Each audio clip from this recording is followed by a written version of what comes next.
Story 1. Let them see the real you. Show your ink. Authenticity is an easy topic to understand, but it turns out to be a terribly difficult one to embrace. There's a battle taking place. On the one hand, there is you and your idiosyncratic desire to be expressive in life. On the other hand, there are the requirements and expectations placed upon you by the groups that surround you. These groups include work, home, school, church, and all other groups or places you frequent. The needs of these two competing systems, you and any given group, are not perfectly aligned. The result is pressure to conform to the needs of the group. Knowing this makes you smart.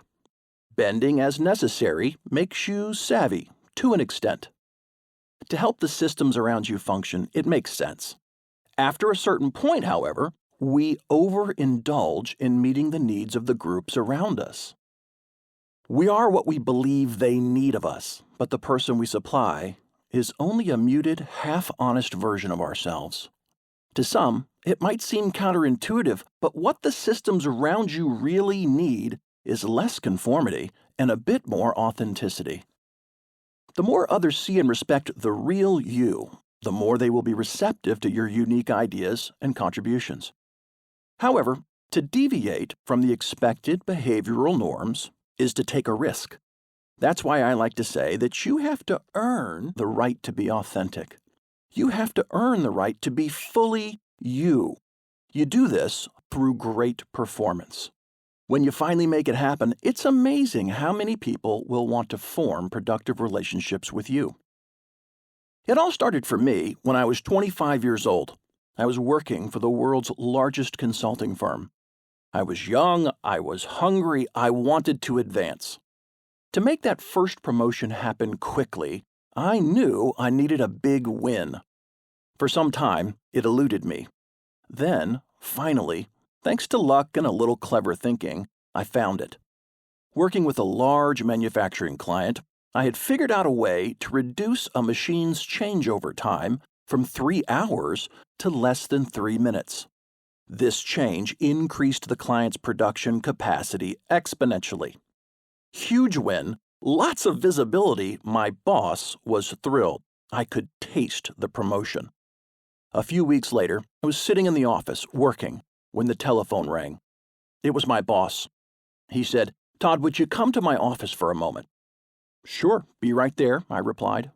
Wham! I set the phone down and grinned ear to ear. Here it comes. Promotion time. I didn't really walk down the hall. I skipped.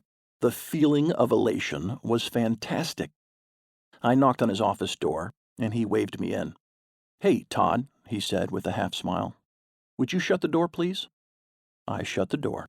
"Let's do this." "Have a seat, please," he continued, his smile now gone. "Would you mind telling me what in the hell is on your left arm?" He pointed to my arm. His anger was palpable. I was wearing a long-sleeved button-down shirt with the sleeves rolled up. I pointed to the snake protruding below my sleeve. "This? That's a snake," I said nervously. "I don't care what it is," he continued. "I do care that the client noticed. They didn't like it. They questioned how we hire people. One of them even said they thought it looked like a part of the male anatomy." I felt like the air had been knocked out of me. He was fuming, but went on. "Listen carefully. If you want to stay at this firm, you will never again let your tattoos be seen by the client or here at work. Do you understand me?" I faced an important moment. Stand my ground since I had done nothing wrong, or recognize the importance of managing impressions. I hesitated for only a moment. Then I folded like a cheap suit. "Yes, sir. Of course," I replied. "Of course." 10 years later, I was at the back end of a career as a management professor and the front end of a career as a speaker. One day, an old friend called. Kimberly was a good buddy I knew back in high school. She was coming through town on business and suggested we get together for lunch. The day we were scheduled to meet, I had a local speaking gig. I wore my typical uniform: khakis, a black button-down, shiny dress shoes, and a super spiffy sports coat. I always wore acceptable business attire. I did this in order to meet the expectations of my audiences, which were mostly corporate white-collar professionals. I even shaved regularly. I also wore professional attire in order to cover up my tattoos. I had learned my lesson from that fun incident when I was 25. I didn't want to freak out more conservative audiences. The gig that morning was fun as always. I then headed to lunch. When I walked in, I was still wearing the sports coat I had worn while speaking. Kimberly and I hugged, sat down, and talked briefly about our children. Then she asked, "Was it a good event this morning?" "Awesome," I replied. "A group of accountants. Huge fun." She looked at me carefully, smirked, and said, "Good for you. You know what? That sure is a snazzy jacket." I thanked her, knowing she was ribbing me. I ignored the comment and ordered a beer. She continued anyway. "Did you wear that while you were speaking?" I nodded. Kimberly laughed and asked, "When did you become a jacket guy?" "Fancy, fancy. You're not a jacket guy, Todd. You know it, and I know it." I smiled and explained that I needed to meet the professional expectations of my audience. I told her I did not want to unnecessarily alienate people. I shared the whole story about getting busted for exposing my tattoos when I was 25. I talked about why managing impressions is important. My goals, I explained, were to be safe and give people what they expect. She laughed again and said, "You want to be an actor.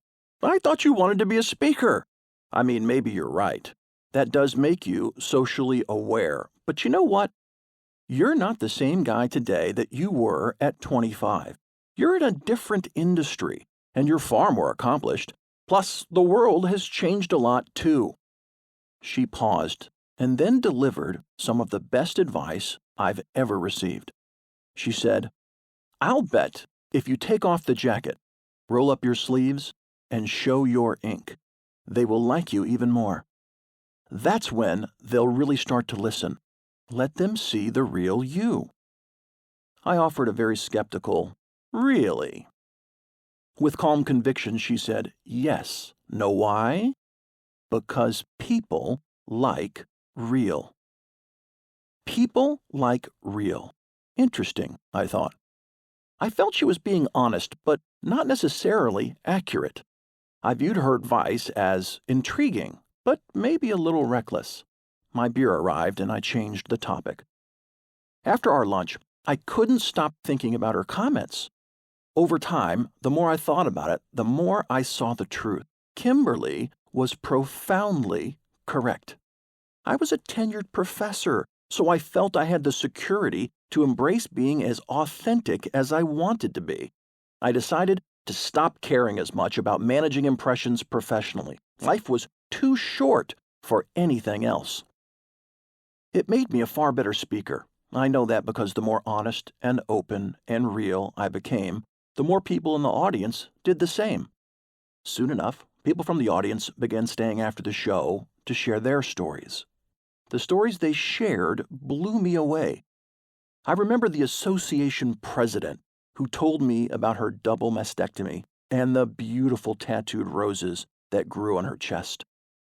I remember the man who told me that losing one of his testicles to cancer was the best thing that ever happened to him because it taught him that life was precious. It took me a while to become fully authentic, but I did, and so can you. Now it's your turn, so let's get started. This book is simple by design.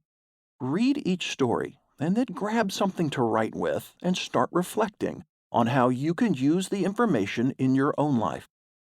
By the time you finish the last story, you'll have the rough plan you need to start working on an even better version of yourself.